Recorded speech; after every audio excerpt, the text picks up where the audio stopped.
Hey guys, welcome to Surf and Show. I'm Noel Salas, and today we're introducing surf tips. Now we've been reviewing surfboards for years, and this year we launched our How to Surf Better tutorials, and we couldn't be happier. Now since the launch of our tutorials, we've been getting inundated with comments and questions on special tips or tricks that can help our community surf better. So today's topic is getting that back foot all the way back on the tail of your surfboard so you can get nice, precise turns. This is going to be fun. Sit back, get your favorite drink, enjoy the show. Now, one of the first things I want to talk about is skill level. It doesn't matter if you're beginner, intermediate, advanced, or expert level surfers. We've got to get our back foot as far back on the tail as possible to get nice, precise turns. You can see this board has no traction on it, and one of the things I like to talk about is what things feel like. I like to articulate what I'm feeling, whether I'm doing a board review and I'm testing the board and I'm checking out the attributes. Is it fast? Does it feel loose? Does it feel tight? These kind of things I believe all of us surfers have in common. Now, some surfers surf with no traction and a lot of us surf with traction. I like to have traction on my boards because I like to feel my way around on that traction pad to know that I'm in the right spot to make a nice, precise turn. Now, as I pop to my feet, I set my front foot. It's relatively where it's going to be. Sometimes I move that around, but not nearly as much as I move my back foot. Now, if you surf without a traction pad, I would say the appropriate place for that back foot's real close to that leash plug. Now, for me, when I surf without a pad, I step right past the tail block. Like I said, I'm a feeler. I want to feel around for my traction pad. I want to know that I'm right up on the tail kick on that pad. That will stop my foot from going over and past the tail block, and then I know that I'm in a good spot to do a nice, precise turn. Now I want to talk about traction. For me, I was talking about feeling my way around. This is the Creatures Jack Freestone pad, and it's not so much who makes it. I do like this pad a lot. You guys ask me all the time what kind of traction I like, but it's really about the arch. It only goes to about 2/3 of the way up on the pad here. From here up, it's flat. So remember I was talking about feeling around? If I get my foot somewhere in this arch area right here, my turn's going to be pretty solid. But I like my foot all the way back on the kick here. And you see how high that kick is? It's going to be hard for me to step over it. Instead, I lock it right in there, and then I know I'm ready for a turn.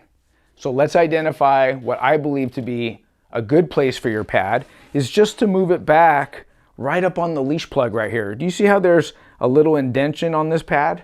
I'm pushing that all the way up on the leash plug, so I know that when I put my foot back here, I'm standing right up over the third fin of this thruster, so my turn can be nice and critical. Now that we've identified proper pad placement and that we want our back foot all the way back on the kick to get nice, precise turns, there's still a lot of people in our community on YouTube and Patreon struggling to get their foot all the way back. And they've been asking me, do you have any tips? And I do. I want to take it to the extreme. So I've got another traction pad here. Now this is the Griff Colapinto pad. It's a little bit narrower, but it still has that arch 2/3 of the way up, and then it's flat here forward. Now the reason I bring this pad is because this is what I want you to do if you have a hard time getting your foot all the way back. This pad has been cut. I took a straight edge inside the packaging along with my straight razor, and I cut the pad from where the arch ends forward. Let me show you what it looks like. You see, here's the front of the very top of the pad, and then here's the back of the pad. And the idea is if I take this pad off and I put this pad right up on the edge of the leash plug, do you see how much shorter my pad is now? So when you stand up and you start feeling around for it with this pad, since you feel the traction, you think you're good. But if you haven't put it all the way back, you're not going to get a crisp turn. So just by shortening the length of the pad will, if we're going by feel, will automatically move your foot all the way back, right? And I say we want to surf with it like this for at least a month. The only way to create good habits is to do it over and over and over again. And then once we've got that and we feel like we can get our foot back there all the time, you now have a new habit. Then you take this pad that you've cut, you save it. Clean the wax off, strip it all down, make sure all the wax is gone, and then you can put the pad right back on like it was never cut. But this is a great way to get that foot all the way back. So guys, I'm giving you the tip. We're cutting a traction pad, we're moving it back, and we're gonna ingrain good habits. Look, I'm all about practical application. If you wanna surf better and have more fun, you should join us in our How to Surf Better tutorials.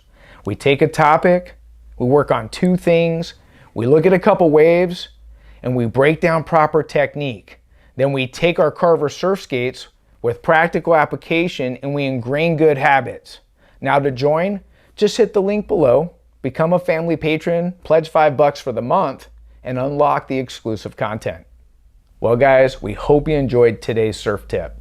Now if you like our content, give us a thumbs up, hit the subscribe button, and don't forget to ring the bell so you don't miss an episode. Until next time, we'll see you in the water. Bye-bye.